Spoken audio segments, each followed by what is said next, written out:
अब उसी रामायण की जो फर्स्ट इंट्रोडक्शन है वो रिलीज हुई है कुछ दिन पहले। तो जब आप ये इंट्रोडक्शन वीडियो देखेंगे तो पहली चीज जो आपको हिट करेगी वो है इसकी म्यूजिक। इसकी बैकग्राउंड म्यूजिक को किस legendary background film score composer ने कंपोज किया उसके बारे में हम अंत में डिस्कस करेंगे, तो प्लीज वीडियो में अंत तक बने रहिए। चलिए दोस्तों, अदर एस्पेक्ट को देख लेते हैं। इंट्रोडक्शन में जो विजुअल्स दिखाई गई है वो ऑलमोस्ट हॉलीवुड लेवल है। मैं हॉलीवुड लेवल की 80% या 90% नहीं कह रहा, मेरी नजर में ऑलमोस्ट हॉलीवुड लेवल है। और क्यों ना हो, बजट जो है वो ऑलमोस्ट 100 मिलियन है। मिलियन बजट है, मतलब लगभग 835 करोड़। फर्स्ट पार्ट, पहली जो पार्ट है रामायण की वो रिलीज होगी 2026 को और दूसरी पार्ट रिलीज होगी 2027 को। दोनों ही if I am not wrong Diwali में होगी। कहीं ना कहीं उम्मीद की किरण बहुत ज्यादा है और वीएफएक्स अच्छी होगी, यही स्वाभाविक बात है। और फिल्म की जो बजट है ह्यूज 835 करोड़, इससे साफ बात जाहिर होती है कहीं ना कहीं एक्टर्स को पैसे देने के बाद एक ह्यूज जो चंक ऑफ अमाउंट है वो फिल्म मेकिंग में जाएगी।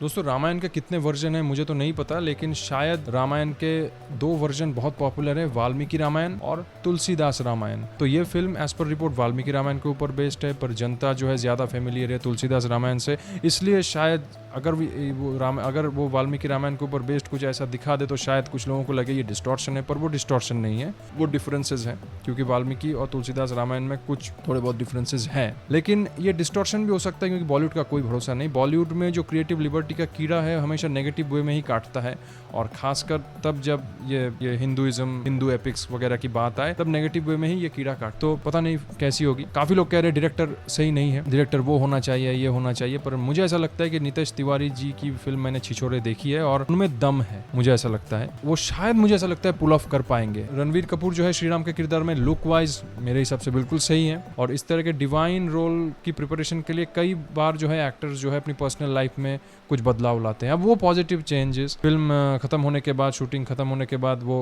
कैरी करेंगे या नहीं तो अलग बात है, लेकिन अगर at the end of the day जो चीज मैटर करती है कि वो श्रीराम को कैसे निभाते हैं, अब वो लाइफस्टाइल में चेंजेस करके निभाए या सुबह उठ के सिर पे हथौड़ा मार के दिमाग रीप्रोग्रामिंग करके वो निभाए, ये उनके ऊपर है।